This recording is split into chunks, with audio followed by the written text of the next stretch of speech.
And good morning. Welcome back, everyone. My name is Don K. Preston.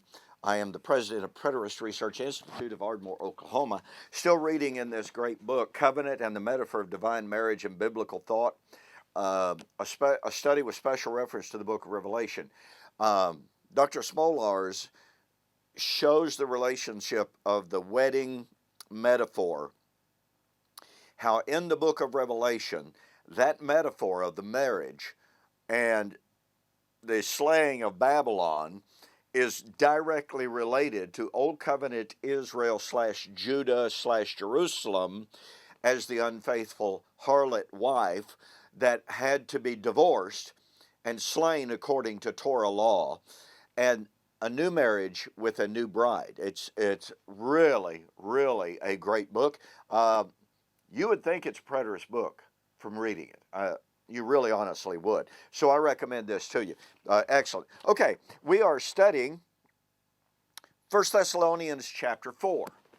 And we are looking at 1 Thessalonians 4:16, where Paul said that Christ would come with a shout, with the shout of the archangel. He would come with the sound of a trumpet. And there's so much here in this imagery of the sounding of the trumpet. It is, as we've shared with you, taken directly from the Old Testament prophetic language. It is also taken, and this is such fascinating material, it is taken from Israel's feast day calendar. Very, very briefly here. There were 7 feasts in Israel's festal calendar. You had Passover, you had Feast of Unleavened Bread, Feast of Weeks, Feast of Pentecost. Those are the first 4 of Israel's feast days. Obviously, Jesus' sacrifice on the cross fulfilled the Passover. All the way to Pentecost fulfilled Acts chapter 2. But in Israel's festal calendar, there was a period of 4 months. It was called a time of waiting for judgment. After that period of waiting, and remember what Jesus said, do not say within yourself, there are yet 4 months and then the harvest. For I say unto you, the fields are already white unto harvest. Jesus was alluding directly to the festal calendar. John chapter 4:35. Well, what was that time of waiting for? It was the time of waiting for the judgment. The festival of Rosh Hashanah, known as the Feast of Trumpets, which was the Feast of Trumpets to sound for the judgment. Rosh Hashanah typified, foreshadowed, prophesied, if you please, the coming of the great eschatological judgment. That was then followed by the atonement.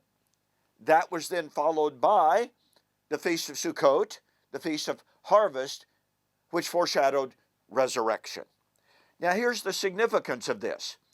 Pentecost had obviously been fulfilled when Paul was writing 1 Thessalonians chapter 4. What does that mean? That means they were waiting for the fulfillment of the last 3 feast days. Paul said those new moons, feast days, and Sabbaths, which were all related to the feast days, were present active indicative when he wrote Colossians chapter 2, 14 to 16. They were still shadows of good things, watch this, about to come, is the literal translation.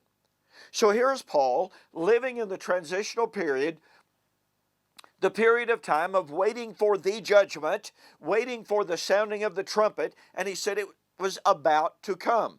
Furthermore, James said, James chapter 5, verse 9, the judge is standing right at the door.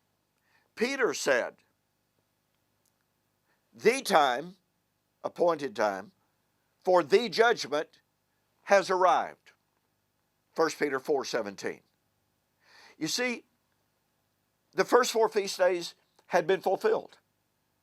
During the 40-year period of time between Pentecost and AD 70, they were waiting for the sounding of the trumpet to fulfill Rosh Hashanah.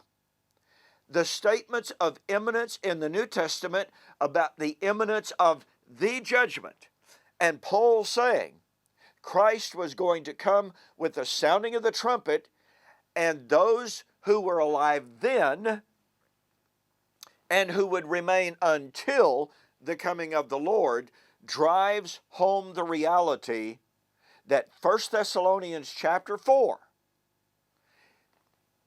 is related inextricably to the fulfillment of Israel's festal calendar, and especially the last three eschatological feast days that were fulfilled with the judgment on Israel, the consummation of the atonement, and the resurrection of 1 Thessalonians chapter 4 in the lifetime of the Thessalonians.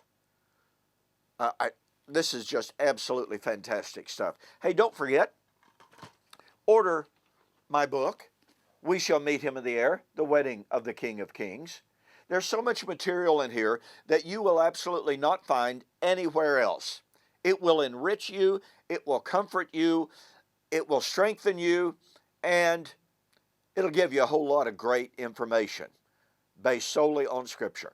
Go to my website, eschatology.org, BibleProphecy.com, or DonKPreston.com. Order the book. Mention that you saw the offer on YouTube or Facebook, and I'll refund your shipping. That'll save you $5. Hey, thanks again for joining me for this morning's Morning Musings. We'll see you on the flip side.